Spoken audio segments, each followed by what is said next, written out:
But first, all week, I posed this question to our viewers here and the listeners of my radio show. I said, what else do you expect Israel to do in response to the terror attack? With Hamas using civilians as human shields, still firing rockets from civilian areas, is Israel supposed to just let them keep doing it and then just say, okay, ceasefire sounds like that's a good idea at this point? Hamas has a network of terror tunnels that the IDF is uncovering and destroying. Hamas has built headquarters under a main hospital in Gaza. They built operations in the neighborhood of a crowded Palestinian refugee camp. Hamas wants civilian casualties. It helps their case. So what else would those critical of Israel expect them to do? Should Israel be doing something different now? Joining me now, Steve Israel, former Democratic Congressman from New York, Scottie Nell Hughes, former Trump campaign surrogate and conservative political strategist, and Patrick McEnroe, former tennis player and frequent media commentator. Great to see you all. Steve, what could Israel be doing different? In my view, nothing. Israel is doing what any nation on earth would do. Israel's doing what we did after 9/11. I was in Congress at the time, lost 200 constituents on 9/11. What did we do? We struck back. Nobody was telling the United States that we needed to engage in a humanitarian pause. Nobody entertained a ceasefire. We did what had to be done to protect our citizens and make sure that al-Qaeda could never attack again. That's exactly what Israel is doing. But it seems, Patrick, from the media perspective, right, they're constantly this talk, and I get it. We should be talking about civilian casualties. It matters. Right? It's not irrelevant. But it seems like so many in the media are focused on what Israel shouldn't do as opposed to what Israel should do.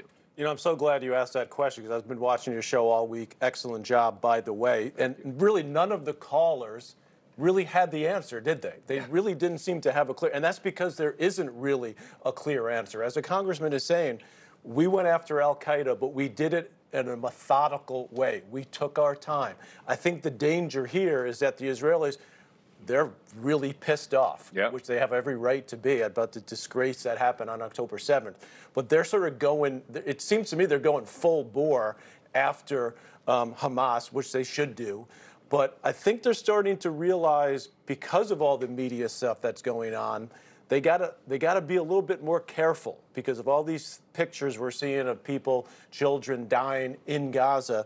They've got to be a little bit more careful. And I think we heard from Secretary of State Blinken this morning a little different tone to where the U.S. stands as far as how much they're going to back Israel. And that's a real concern. I think there is a legitimate concern that the more civilians, and again, that Hamas puts in harm's way, that die, is still bad for Israel, right? It means Hamas is succeeding in what they're doing, at least when it comes to U.S. support. Dan, war is not pretty. Actions have consequences. The actions by Hamas on October 7th have consequences. And with every day that goes forward, now we're not fighting a war on the ground as much as we are fighting a PR war. And unfortunately, Hamas is probably doing a better job of it than Israel is right now because they're actually fighting the war. We all know that this would have happened in the United States.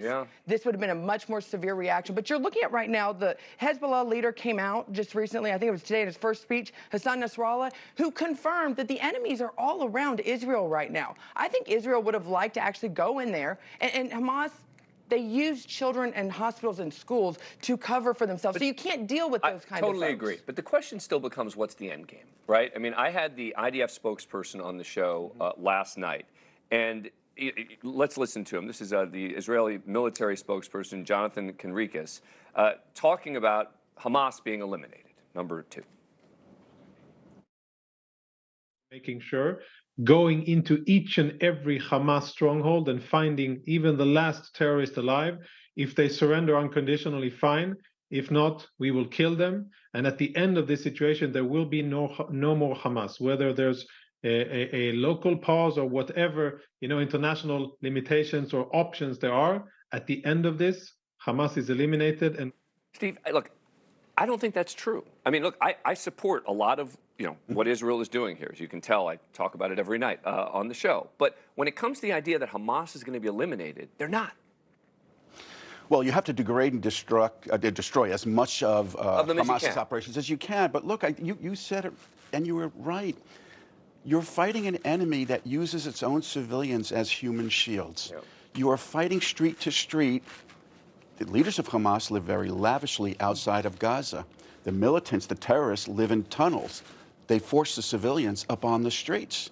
And so this is very difficult. Now, what Israel is doing, I think, which is fascinating to watch, is defying the predictions that they were going to just go in, level Gaza, take the whole thing. They're not getting any credit for that, by the way, either. Right. They've encircled Gaza City because that is the target that they're focusing on. Thank you for watching.